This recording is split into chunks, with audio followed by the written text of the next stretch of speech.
अरे north western railway recruitment cell power house road Jaipur की ओर से ये नोटिफिकेशन निकाला गया है। Engagement of apprentices under apprentice act 1961 2 जनवरी 2024 को इसका नोटिफिकेशन रिलीज किया गया है। यहाँ पे आप देख सकते हो date of publication of detail advertisement on RRC website है, तो 2 जनवरी को इसका एडवर्टाइजमेंट है वो जारी हो चुका है। इसका एप्लीकेशन फॉर्म है वो 10/1/2024 से भरना शुरू होगा और एप्लीकेशन फॉर्म भरने की जो क्लोजिंग डेट है वो 10 फरवरी 2024 रखी गई। यहाँ पे कैंडिडेट है जो उनका एप्लीकेशन फॉर्म है यूनिट वाइज यहाँ पे लिया जाएगा, यानी कैंडिडेट को कौन सी यूनिट से एप्लीकेशन फॉर्म सबमिट करना उसके हिसाब से लेना एप्लीकेशन फॉर्म है वो फिलअप करना। इसके साथ ही कैंडिडेट यहाँ पे जो इसकी जो मेरिट लिस्ट है वो भी यूनिट वाइज अलग अलग निकाली जाएगी, कोई सेंट्रलाइज मेरिट लिस्ट यहाँ पे नहीं निकल जाएगी, यानी जिस यूनिट से आपने एप्लीकेशन फॉर्म भरा उसकी सेपरेट जो मेरिट लिस्ट है वहाँ पे जारी की जाएगी। मोड ऑफ सिलेक्शन की बात करें तो कैंडिडेट का जो सिलेक्शन है वो 10th और ITI में जो मार्क्स प्राप्त किए उसके आधार पे किया जाएगा। कैंडिडेट के 10th में मिनिमम 50% मार्क्स होने जरूरी है। उसके बाद में यहाँ पे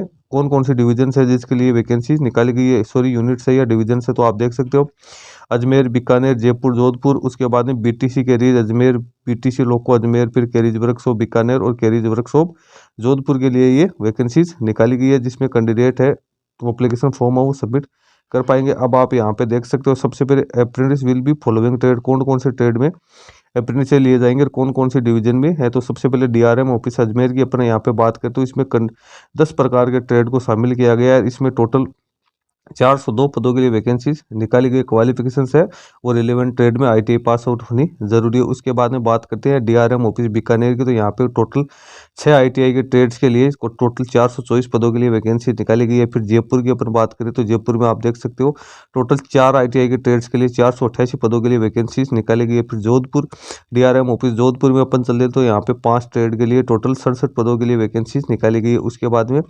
BTC कैरीज अजमेर है तो यहाँ पे 3 ट्रेड्स के लिए 88 पदों के लिए वैकेंसी निकाली गई है। फिर इलेक्ट्रिकल डिपार्टमेंट में भी यहाँ पे 25 वैकेंसीज निकाली गई है। फिर BTC लोको अजमेर की अपन बात करते हैं तो यहाँ पे 3 ट्रेड्स के लिए टोटल 56 पदों के लिए वैकेंसी निकाली गई है। फिर कैरीज वर्कशॉप बीकानेर में देखें तो यहाँ पे 3 पदों के लिए 29 वैकेंसी निकाली गई है। फिर कैरीज वर्कशॉप जोधपुर की बात करें तो यहाँ पे टोटल 6 पदों के लिए 67 वैकेंसी निकाली गई है। सभी में जो क्वालिफिकेशन है वो ITI पास आउट रखी गई है। तो दोस्तों आप देख सकते हो जितनी भी इसकी 6-7 जो यूनिट्स और वर्कशॉप है उनमें यहाँ पे अलग अलग कैटेगरी का ब्रेकअप दिया हुआ है। आप जिस भी यूनिट या फिर डिवीजन ऑफिस में अप्लाई करना चाहो तो उसमें अप्लाई कर सकते हो। आप सिर्फ एक ही यूनिट से अप्लाई कर पाओगे, ज़्यादा यदि आप अप्लाई करने की कोशिश करते हो तो उसके बाद आपका अप्लीकेशन फॉर्म वो रिजेक्ट हो सकता है। एलिजिबिलिटी कंडीशंस की बात है तो कैंडिडेट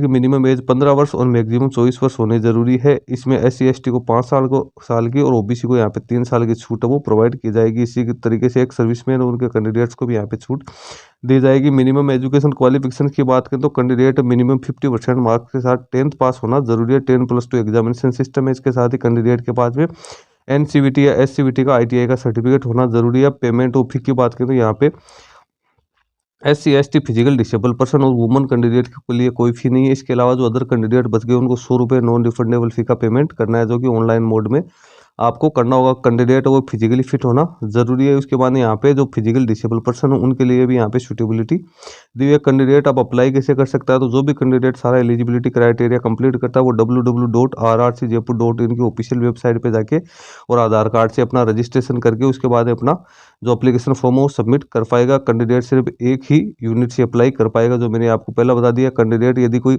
कोशिश करता है नाम बदल के या फिर पिता का नाम बदल के तो ये इसका जो एप्लीकेशन है वो रिजेक्ट कर दी जाएगी। अब कैंडिडेट को क्या क्या डॉक्यूमेंट्स वहाँ पे अटैच करने हो तो आप देख स्कैन फोटोग्राफ हो, सॉफ्ट कॉपी हो, फोटोग्राफ है, स्कैन सिग्नेचर है। उसके बाद जो आपने एप्लीकेशन फी है उसकी बात है, वो सारी चीज़ें आपको इस एप्लीकेशन फॉर्म में आपको फिलअप करनी है। और यही साइज आपके होनी चाहिए। ट्रेनिंग का पीरियड यहाँ पे 1 साल का रखा गया है। उसके बाद यहाँ पे एग्रीमेंट ऑफ ट्रेनिंग का तो 1 साल के लिए आपसे एग्रीमेंट किया जाएगा। कैंडिडेट मेडिकली फिट होना जरूरी है। यहाँ पे आप देख सकते हो हेल्प डेस्क दी, आप चाहो तो हेल्प डेस्क पे कॉन्टेक्ट कर सकते हो। नीचे इंपॉर्टेंट इंस्ट्रक्शंस कैंडिडेट्स के लिए दी हुई है। सारे जो